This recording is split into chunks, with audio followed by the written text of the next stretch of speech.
So I wanted to make a video showing you how I make viral thumbnails for YouTube videos. So this is one of my YouTube channels, Wolfpack Adventures, and as you can see, we have some pretty insane views on these thumbnails. 16 million, 15 million, 8 million, 5 million, 3 million.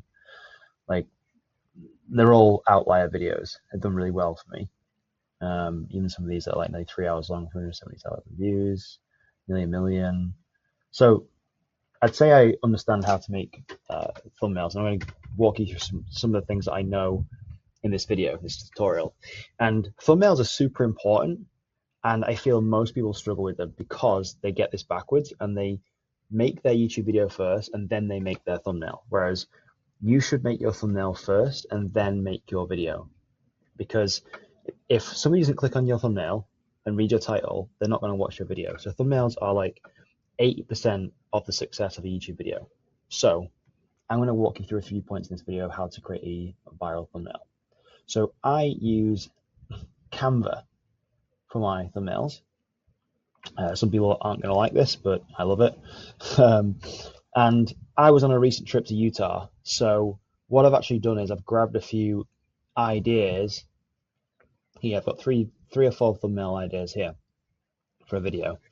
I'm just going to show you and talk through how I think about thumbnail creation and ideation, which should help you improve your next thumbnail. So most of my videos on Wolfpack Adventures are point of view mountain bike videos. It is an entertainment channel primarily sharing mountain bike videos, right? So most of the videos, the thumbnails, sorry, are point of view shots of like me riding down a mountain or something like that, or my perspective on something. It's very rarely a picture of a bike or something like that. Some thumbnails are, but in most cases, these are the viral thumbnails, all these. And first thing I'm doing here, I'm going against the grain actually, because I just told you to make your thumbnail before you shot your video. Now, when I'm going to locations like this, it's borderline impossible for me to create a thumbnail before I go and ride in Utah or ride where I'm going. It's impossible. So what I do is I actually have a think in my brain, would this video work as a concept? And is it going to be possible for me to get the thumbnail I need for this video to perform well? Now, in Utah, if you've never been, it is very exposed, very, very dangerous. So my logic was thinking that I'm definitely going to be able to get some thumbnail screenshots of my videos from the riding I'm going to be doing that will be a good potential for thumbnails. So that's kind of my thinking there. Now, if I was making a video, say for an education channel where I was sat talking to the camera, then I would be thinking more about how do I create the thumbnail first before I shoot the video. But in this case, in point of view mountain bike videos, it's borderline impossible to do that. But it's good to have a thought process like that and think about, okay, what's my video going to look like? What sort of shots am I going to need to get? What's going to look good as a thumbnail? Just in the back of your mind when you're out doing action sports like this. So what I've done is I've gathered 4 images here, which I think are pretty cool. This first image here, zoom in and have a look at it, is me stood with a friend on top of a mountain. You can just see the vast landscape there, jagged rocks, and you can see a trail kind of in the horizon or in the distance. And this is the first shot. So we've obviously got this person's expression, which you can't really see too much with the helmet, but you kind of get the idea of where we are. We're on this like super high up landscape. It's expressing emotions of danger, of vulnerability, and it's potentially eye-catching and intriguing because people are like, "Fuck, are they just going to drop? Like, are they going to ride down this? What are they going to do? Are they going to fall off the side?" Or so that's kind of like my thought process on this first thumbnail. Second thumbnail was taken about 5 seconds after this one as we started going down the trail. And I just grabbed a screenshot that looked pretty action orientated. You can see this cool, like the sun reflecting off this rock. You can see down into the valley down here, which we could do something with. You can see more of these jump lines here, these jagged rocks going off in the distance. And obviously my handlebars with no gloves on, which is interesting. Then we have this one, which is actually me riding off a cliff, off a big drop.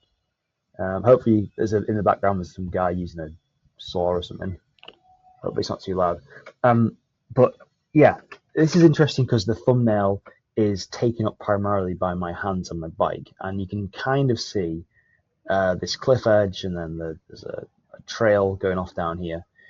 And then we have this fourth thumbnail, which is there's somebody in here with a, he's making a facial expression or something, like basically telling me to stop. And you can see this whole landscape in the background again. So that adds an element of intrigue. So when I'm going through my footage and I'm looking for thumbnail ideas in this example, I'm looking for ideas that I believe would be intriguing and would pique someone's curiosity. Because if we think about it, when somebody's scrolling through their YouTube homepage, or they're watching a video and your video pops up, you have literally a split second to grab that attention, so they click on your thumbnail and watch your video. If you can't grab their attention, they're not going to watch your video. So this is why it's super important. And what I see a lot of people not understanding when it comes to mountain biking anyway, is that you're picking thumbnails that don't, they're not understood by the vast majority of people who are watching your videos. They're only relevant to people who mountain bike. And when I want to grow an entertainment channel on YouTube, I want to be focusing on bringing in mountain bikers, non-mountain bikers, people who have never even seen this type of sport before. I want to cast my net as wide as possible.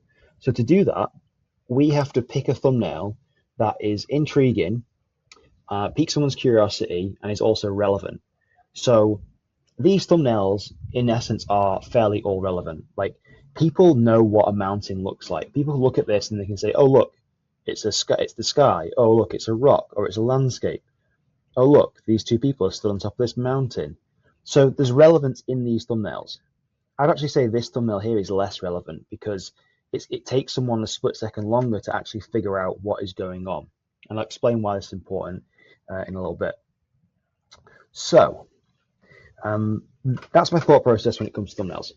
Now, how do we enhance these thumbnails? So one key thing I see people on YouTube doing wrong when they make thumbnails is they only make one thumbnail per video. Now, YouTube has a function where you upload videos now, and you can actually test multiple thumbnails. You can test up to three thumbnails. So YouTube will randomly show 3 different thumbnails to different people as it's showing your videos to your audience. And it will pick the best thumbnail and choose that going forward. So you can test how well thumbnails are doing rather than just having one thumbnail and switching out manually, which is what you used to have to do. So I like to choose or create 3 to 5 thumbnails per video to test. Now, YouTube will not negatively penalize you or anything like that for changing thumbnails, but what it will allow you to do as a creator is see how well a thumbnail is performing, or which one is performing better than the other, because you could put text on a thumbnail and then no text on another thumbnail. You could choose to do 2 complete different settings. You could use arrows in one, and you might find one just performs way better than another one. So then it's logical you just choose the one that is shown to more people and is clicked more, right?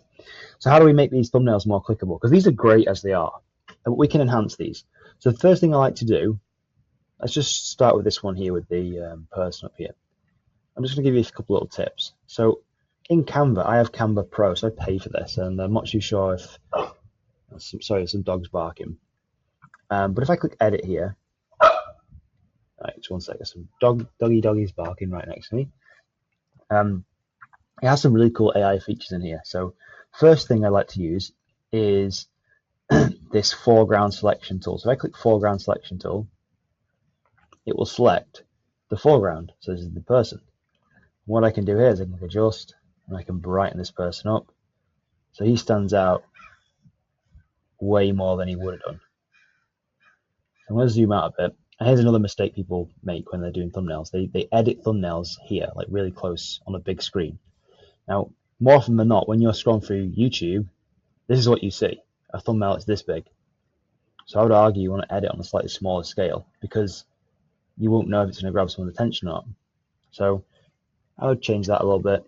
We can also select the background here as well. If you want to tweak the background of your image, drop that down. If you want to stand out a bit more, increase it. Just keep it the same for now. What we can also do is, let's just saturate the sky a little bit more. So that's how I like to make some of my images pop. And this is also relevant on these sorts of images where I've got my handlebars on my bike. So if I click edit, select the foreground, and I bring the brightness up there. Not too much, so it looks overly like white, but like here, you'll see quite quickly like this pops way more. Now, it would be more ideal if there was more of my handlebar and more of my arms showing, but that's just the way the shot was. So I'm going to click back and leave that for now. Now, what we can also do in Canva is we can use AI tools as well to help enhance our image. Now, I say this with a bit tongue-in-cheek because AI is fantastic, but you don't want to go too far to make your thumbnail look unrealistic. Well, I don't anyway. You might, the style of your channel or thumbnail might lead to that, but I don't want to do that. I'll just show you quickly now what we can do in here, and I'll select. Let's do this one. Click edit, and my goal with the AI tool here, the AI editing, is to just make this even more severe. So right now, I know how severe this looks, but for an average viewer, it might just look quite basic. So I'm going to try and enhance this a bit. So I'm going to go to this magic edit tool and move my face out of the way. I'm going to grab my brush, make it bigger, and I'm going to highlight this section down here, which is the base of the valley, like the floor. So this, you obviously can't tell from this video, but this drops a good few hundred feet. Like we're very high up. So I'm just going to highlight all this shadowed area here, roughly. It doesn't have to be exact, just roughly. And then I'm going to give it a prompt in here. I'm going to just put steep drop to desert valley floor and generate. Let's see what it comes up with now, because you can use this to enhance your photos. Not overly edited or over the top, and you'll start to see here it's giving us different ideas of what it could look like. This is almost create like a crater, which is kind of cool, but also not relevant if someone's been there before. Some of these look very similar. We can click generate again, see if we can find some more.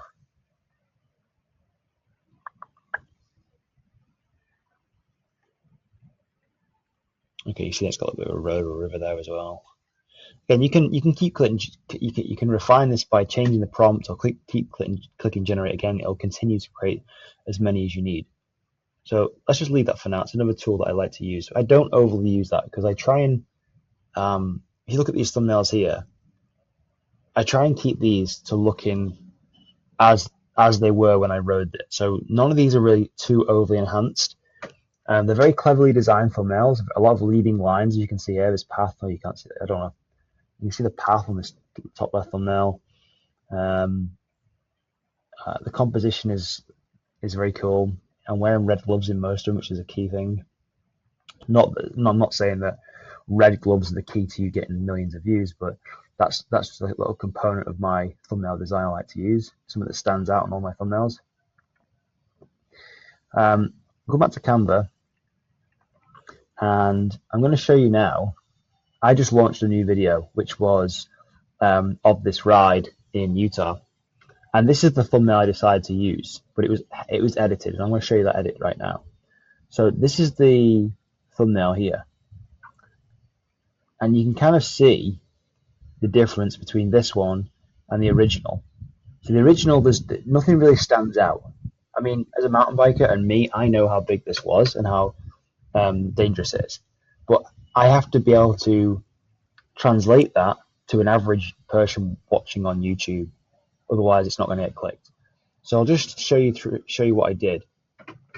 So what I actually did was I added a little bit of motion blur on the bottom of these rocks here to emphasize like me falling and the gravitational speed. I also added a vignette around this. This is the black shadow you can see. So that just also focuses the eye on the drop and where I'm going on the bike. And I also increase the brightness of me, so I really do pop. As you can see, it adds a bit more contrast, like it's way different. And I also desaturated the landing of this drop, and you can see there's another rider there at the bottom. Now, what I could have done to make this further even better was increase the size of this rider so it looks like somebody else has already ridden this, and I'm following somebody off the drop, right?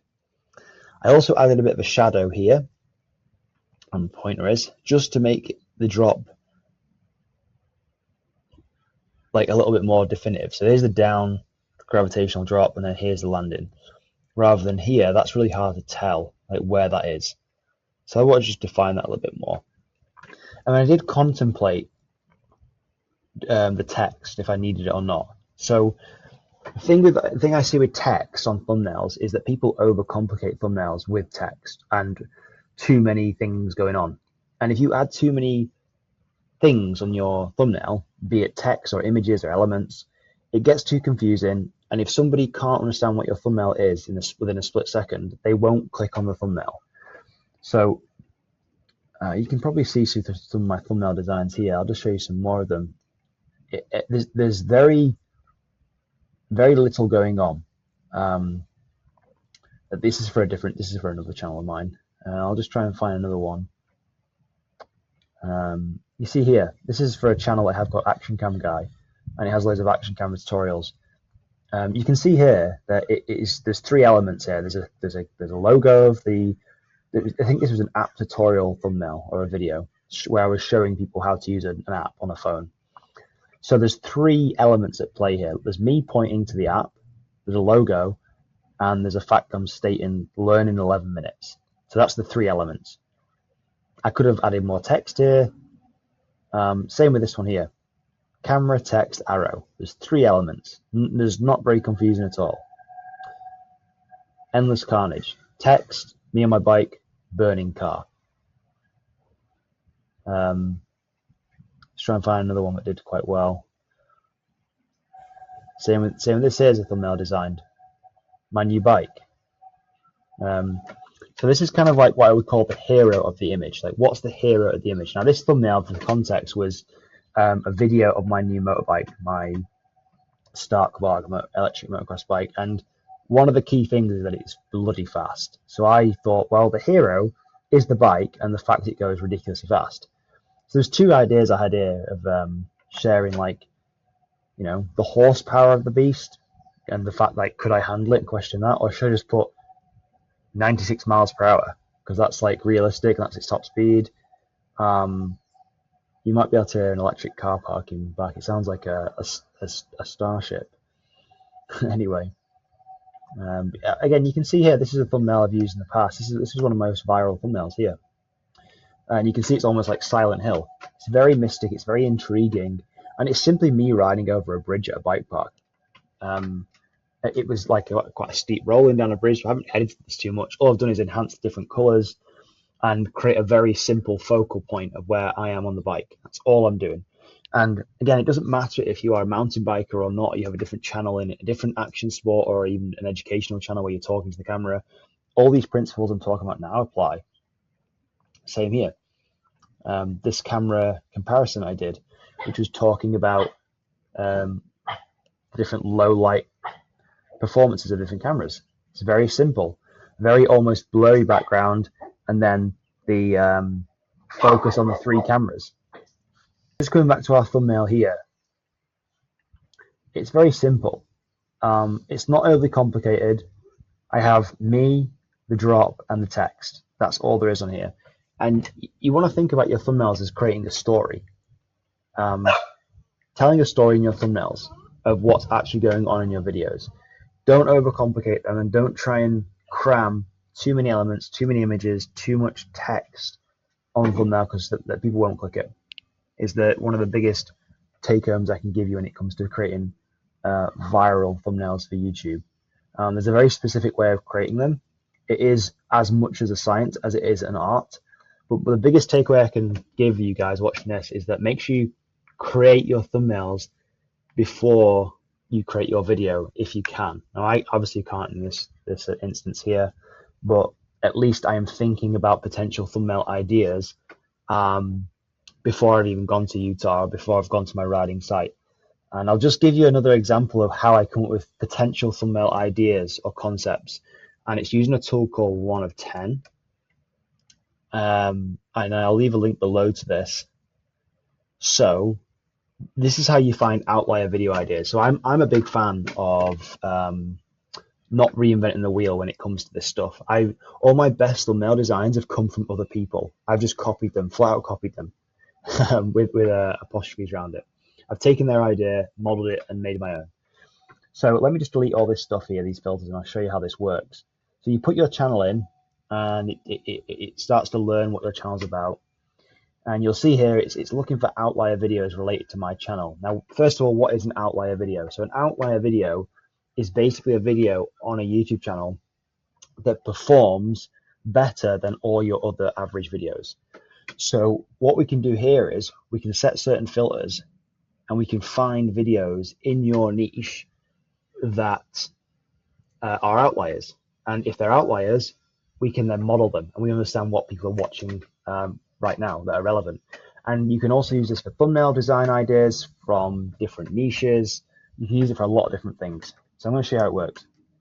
So right now this is set to Wolfpack Adventures, my mountain biking channel. So we click filters, and I'm going to change this multiplier effect to, let's go 5. So this is basically saying it's only going to show me videos that have a multiplier of 5 times the average view video on this channel. I'll keep subscribers the same. View duration, I'm going to keep that the same for now. Keep views the same, and I'm going to click publication date in the last year because we want to kind of keep this relevant, and click apply changes.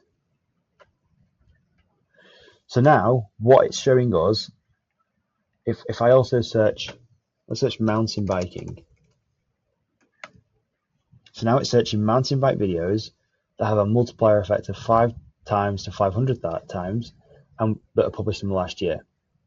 So as you can see here, this guy here, Matty Active, he has 38,000 subscribers. Average view per video is 14,000 versus 83,000 views on this video. So that means it's got a 5.7 times multiplier effect. So look, this outlier score indicates this video performed 5.7 times better than the channel's average 14,000 views. So what we can do here is we can look around for elements of thumbnails or ideas that are performing better than others. This can also give you ideas for videos as well. What's killing mountain biking? Why nobody wants to mountain biking? Well, that could be an interesting topic. Riding one of the most dangerous mountain bike trails, Portal. So that's cool. A lot of these are location-based, as you'll notice. Bike reviews, downhill flow trail, a dream build bike. There's one of my videos. Look, 83.6 times better than my average views. There's another one of mine, and there's another one of mine. So another one. So there's loads of my videos that are popping up in here, which kind of shows that I am starting to level up my own game when it comes to YouTube in the mountain bike space. But you can search different terms in here, add different channels, change the filters around to show relevant videos to your niche and your channel. And this, I use this for coming up with ideas, for outlier video ideas, and I also use it for thumbnail design. So I use this as a really good way of looking at what the thumbnails are working, or maybe what thumbnails aren't working, to just not reinvent the wheel. You just don't need to reinvent the wheel at all. I'm not saying copy these people or anything, but just look at what's working and take the elements that are working and just model it and make it your own style, and you'll have a much higher chance of your video performing better. So those are some points on thumbnail design, creating viral thumbnail designs. Let me know in the comments below if you've got any questions on thumbnails. I am thinking of putting together a complete masterclass on thumbnails, and also even a YouTube course as well. So I will leave resource links below to that if you want to get on the wait list, so you're the first to be notified. But other than that, I will see you in the next video.